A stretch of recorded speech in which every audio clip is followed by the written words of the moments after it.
Fatalo fale bai bonga lo cha nu ne fo cha cho fe do ile cha lungo nga wenga cha longo po cha lo mena chu pui sa mo ya lo mo yo o se fa bo ponga le nei e mo mo chu cha cho cha la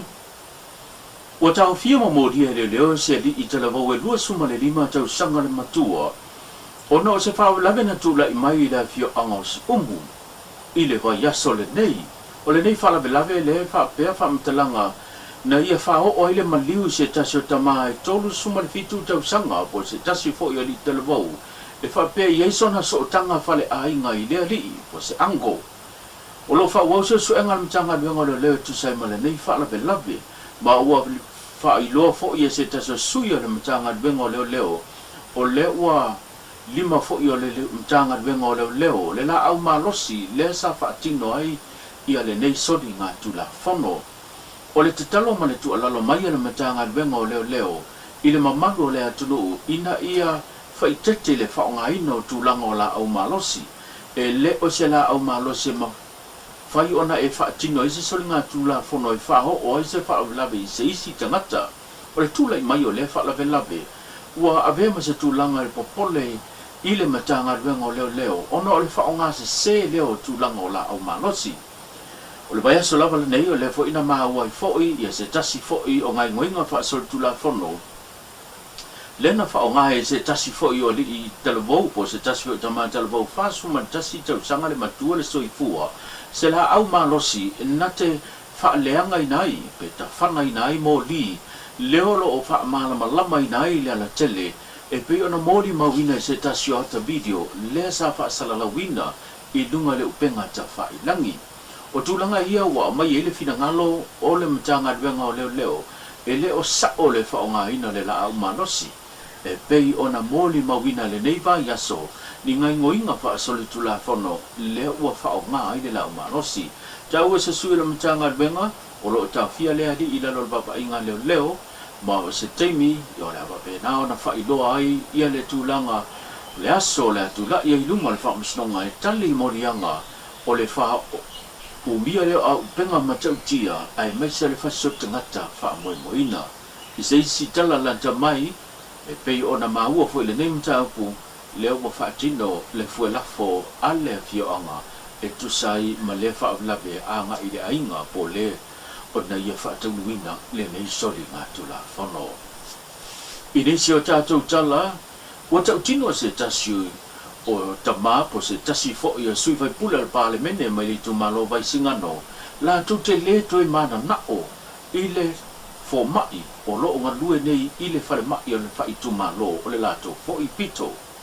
ma fu le tulanga pe ona ia sa no le fono tanga le parlemene mai ta uai e le ma fai ona o i fo le fo mai fa tino lo na tute ai no fo lava ia i lo na fale ma vala au mai ma fa tono mai ia ngai ngoinga uma a tau si soi fua e whaatino, ai mai se o leo watua nai ia se mōli mau e pia na ia whailoa, na malanga mai lava ia pia i le vai tau le tutotasi e le i toi o atu lava. O le mahai o le sāu noanga a lea fo i ta māma tua o le mao ta whonopo, le sui whai pule o le i tu malo vai singano, lea na tari whai tau ai ia le te tapi le tunu o, le fionga le li pālemia, le sunga la ule le mani toa le o tea, pola tai bao for sismi o sa wili linga le nei o le tanga. Lawa whionga le funga whakalai. Inga ua kula I mai le whainga mālo ni ngai whilwhilia. O ke topa se o mai le masinga le ngai. E whaia singa whangongo lo ngai kangaka. Ongo le kele o whasea. Wa au mai si o kumalo le o nganga le fo mai lo le mako kumalo. Fal mai dei sakawa. Lawa fionga. Sa usu e mo umawa. O le kele o ngai ainga mangai kangaka ao kul fale mai. Ele isa fo mai. Ai ai fo le fo mai. Ele me fainga sawa ai mai. Ai fa kongo mai kingi fo mai nungor kil fo. O le mea mongi ale. O nisi fo yo whanga ua. Madi di wong le leanga le. A o nganga.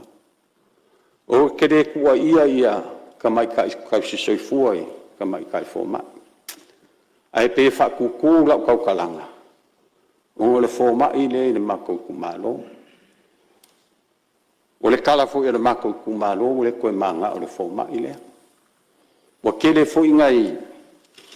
kagaka makua ua faga o le soifua o le fa'akamala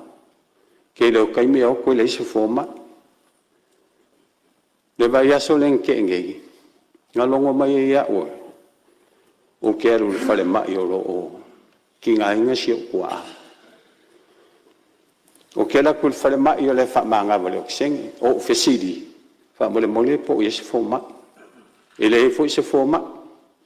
o o fesili le kamaika'i foma'i koko fa'akuse fa'amolemole a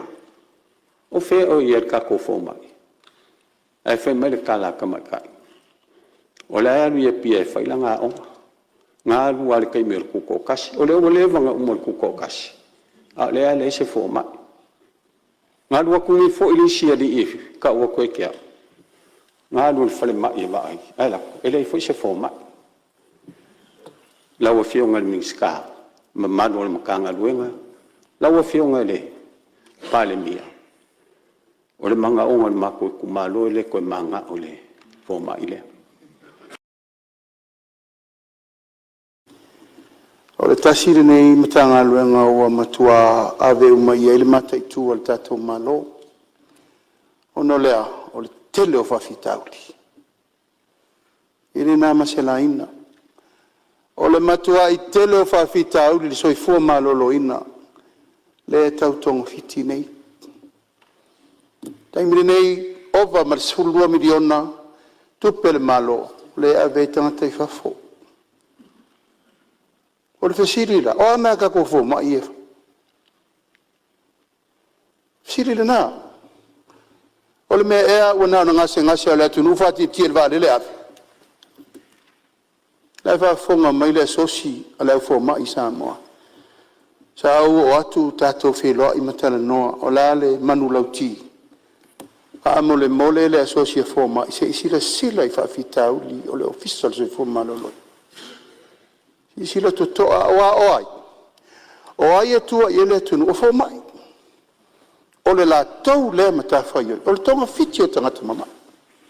o la le malo la le mea le malo e mafai pe afai e lē galulua e fa'atasi le matagaluega ma foma'i o le latou matafai o i lea o le va'ai o mea ia mo le atunu ia o le tatalo lenā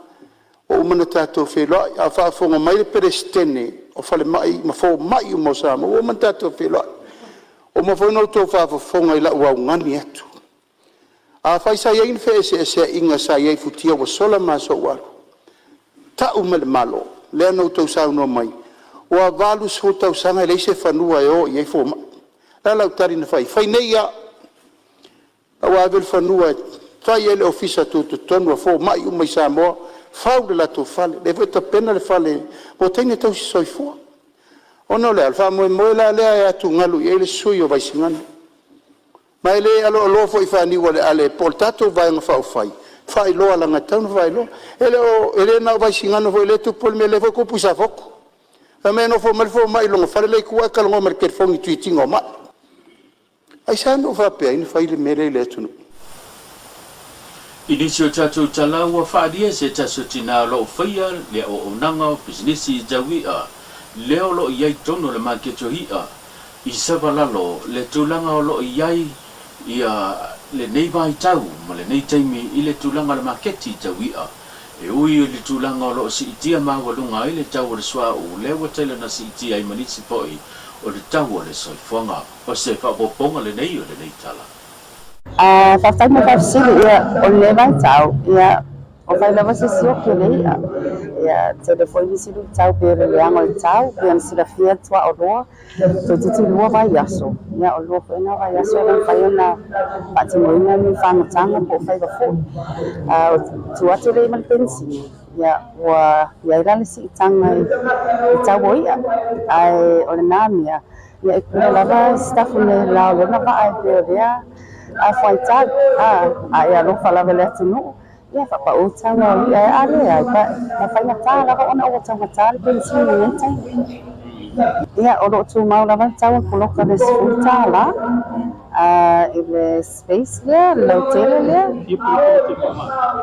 time nei na le tasi wa na o fi le fata ya ava ya tele ya vai la bona tu atu le lua po le to le lava le fata wi ate fiani na a fu atu le si tango ngia uma ana se pensi ya fa pe fo ile tau o loa e fa ati noi nai faiva mo swata ta inga o le tau o le mau o le bait le fa nga e alua ile va ala ina le ma le asi ma pa ko ya o fa fa sina tau ta ya tu atu le ngai fishing gear o me fa nota malu uma la va ina tau so le mela va tau o tala ngona o tala fe ngai kia e tau o ita ona so se pisinisi na fa ya o mai fo le sau polo fitio mawa e si le to so dunga va me fa ma so time ne ya pa o te dona a o no season nei a mas fa ta ina le apa ko mal asi le vai tau le fa so le season pe ele le ya so o te le loya ya o le ava ai fo ile te na ia fo ile pa o le tau o ia but it depends that they for operating cost for tau fa tino nai le na fa tani ne le ai mas fa ta inga ba ya so ai e lava so e mala so le se tau dia ai pe le weekend lava te le po fa inga ba ya so le te le na mana mi ta tu no ai mai se lava to na yo sa e o so le na mo ma to but it all depends wa 5 foot for tanga pe conference ya mtetesi for normalua mas fa to pe ma stay or fu a me pena ya tele fo le ana na mi ya tau dia fo i ama mato te no fo se senga ya ai te pena lava to ia ali ela e so ai tai anyway for wa mo sa te inga na last 2 weeks ele ni ya lo por falen face out fal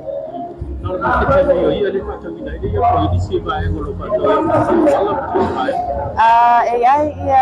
tangata masani for regular clients ya manisi for yo kale aina for hotels hotel malo ya nai na banai ave family mo ya masi for la tele la tu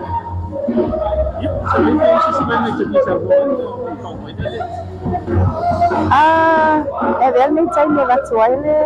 na faftai tato atu o ya mesi fo yo pa ana mato ni lo fata wi ale tato market sabalale ya wa fo to la molango le mato tama business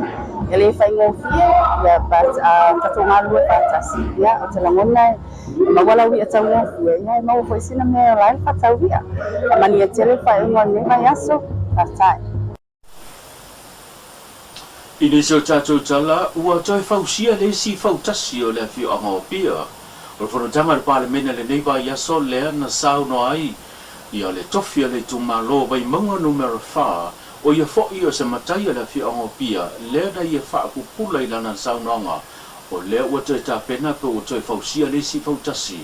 o le fio anga o pia se fa poponga le nei le neitala ia foi fa fonga mai le fio tu sinave mo totua ia mamana ai toi pale mai palota le lumana ia mantua mai tato no ia faftai foi ani sila le lima spu wa fele te leitala ia sia mo rota lia mananga faftai ni sila lewa mo le selen ia le to a mata ile splo ke tu tato no ia le fauta to va fauta si foua le la vai al polonga ai ngaltai ia tato maftanga ia Australia faftai tele to anga lei tato foi spuni le tau ngofie lo fio ngal te telefono tau manvao mese lo talinga limu ia tato maftang ia lo famai lo to faulis tato fautasi fou ia le tau ngofie talia malanga faftai male chacho chala muli e wi tu langa fam snonga leolo ta otto nei I luma o le fam snonga mata upu ale tu malo vai manga numero tolu e pe ona ia ile tangi tau whenga pangota fa sanga ile fionga lo timia wele se a fova ai pita ia nei ile fono tanga le parlemene le nei vai aso wa fa fitai ile fionga lo timia ila to uma sa la to tau va le whainga pano tala I tita le tumalo vai maunga numero tolu e tu sai male wha moe pe o yo nalo whaiba iai o le saunanga le fionga lau tumuia e le mo umo se I waa ai o le lana saunanga fo I malana toi wha manatu e ta alo lava tama au le uso lava o se wha moponga le neo le tama E le whangaloina na iuso sa mātou tau wā. Lau whitalenga po ala tamai Filemon.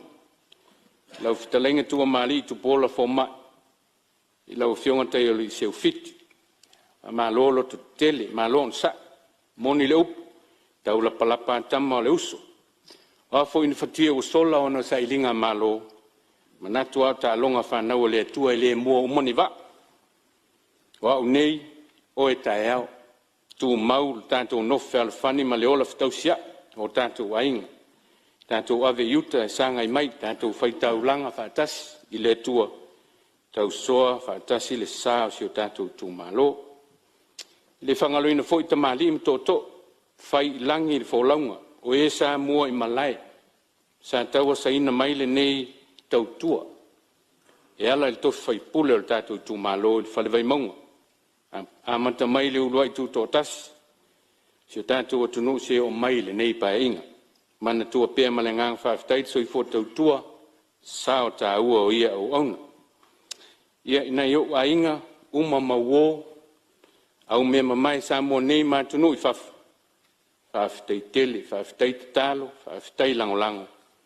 fa ftai lo ta po inga ia lo fiong al fong talai fo isi nei foto seu fanua sa nei tu malo la foi se le fonga stu foi sanga o le tau te mali fa fonga le nei palmene me se ta poinga sa mo ia me tu atu ina lofto fa foi mai se vai ma tu to upu manuel ta poinga la mo malo le malo sui il fono su to fia manuel o fionga le fon ftalai mo lo sui manuel le tu lo fionga il palmie mo lo capnet fa foi ina o sa mo foi lo fionga tai le tuangai sui tai sui mal umo le tu al mat ya ni foi le fion sa fa pit ya sui tu to tas to etit ya ai malulos Whapteitele le mai mo mai le tau walunga e pe ona yenga adwenga tau longolongo talo mena tupu sa mole neiva yaso tato whelua ilwe yaso fo pa soi fuia